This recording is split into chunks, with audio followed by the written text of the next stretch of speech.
welcome or welcome back to my channel with another video. Para sa video natin ngayong araw is gagawan natin ng update itong paggamit natin ng isang lotion na very trending sa TikTok. Lalo na ngayon, sobrang trending niya.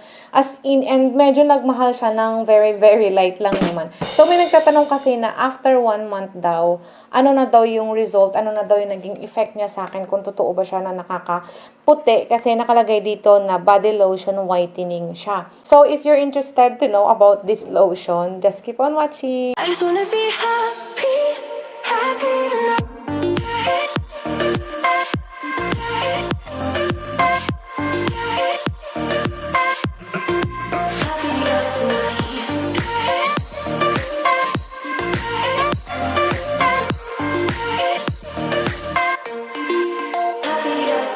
Very excited ako na i-share ito sa inyo kasi nga, nung binili ko to is 150 pesos lang siya.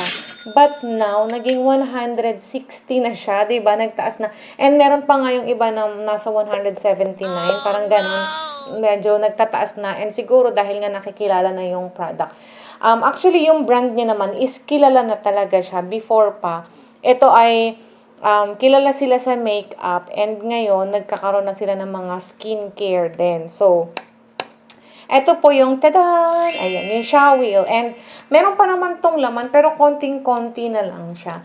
Ang bilis ko nga nitong maubos kasi pwede kang magpaulit-ulit ng apply nito kasi hindi siya malagkit sa katawan. If you are looking for a lotion na hindi siya sticky, yung madali siya ma-absorb ng katawan natin, eto na siguro yung masasuggest ko kasi nga, hindi siya malagkit sa katawan kahit yung paulit-ulit yung apply mo, yung layer na yung pag-apply mo. Halimbawa nga, nag-apply ka dito sa, mo, sa arms mo, and a little later, mag-apply ka ulit. Ganon, parang okay lang na mag-apply ng, layer siya kasi nga, hindi siya malagkit and hindi nakakabanas ng feeling. I used to put oil doon sa lotion na ginagamit ko. So, ito naman is hindi ko na siya dinadagdagan ng lotion since sobrang mainit and iba na yung panahon kasi ngayon, as in, yung kahit naman hindi sobrang tiktik na tiktik ang araw, pero ang init-init pa rin talaga, diba? So, kung ikaw yung sanay na sanay sa lotion, ganyan, you can't live without lotion sa loob ng isang araw. Tapos, gusto mo ng lotion na hindi malagkit. Siguro, ito na yung masasuggest ko kasi maganda siya. Sa sinasabi niya na moisturizing, nourishing, and for all skin types. And yung kanyang amoy is very mild lang.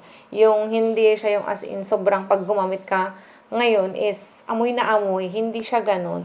Amoy siya, amoy bulaklak, pero hindi mo siya yung, hindi nagtatagal yung amoy niya, nawawala yung amoy. Gusto ko is yun nga, nakaka-hydrate siya ng skin. And yung texture nito is watery. Ewan ko kung meron pa to. Watery yung niya, hindi siya malagkit na, pag naglalagay nga ako sa kamay, ayan yung umaandar siya. Unlike talaga nung ibang lotion na nakatigil lang siya dyan. Ayan siya. Very watery siya. And dun sa tanong nga ni ate, kung pumuti ba or nakakaputi ba itong lotion na to, ano na nangyari after a month ng paggamit natin ng lotion na to. So, ayun, after a month, naubos ko na siya. Ang bilis-bilis kong maubos. And, ang bango. And, yung sa puting effect, I don't know kung meron ba akong nakita. Pero, ang maganda kasi dito is nakaka-nourish, nakaka-moisturize siya ng skin. So, yun. Ayan. Sana nasagot ko yung tanong mo na kung nakakaputi ba itong lotion na to. Ay na lang po ang mag-judge kung may nakikita kayo na changes dun sa skin complexion doon sa nauna nating video about dito compared sa ngayong video natin. But meron pa kasing isang factor na ginagamit ko na yung nakaka-whiten. Yung nga nagte-take tayo ng whitening capsules. Nagre-review tayo ng whitening capsules. So, isa yun sa mga nagiging reason na tayo ay nagkakaroon ng yung changes sa complexion. So, I don't know talaga kung yung lotion, yung nakagawa nun, or yung akin tinitake na whitening capsule. So, there you have it. Stay beautiful and kita-kits on our next video. Bye-bye!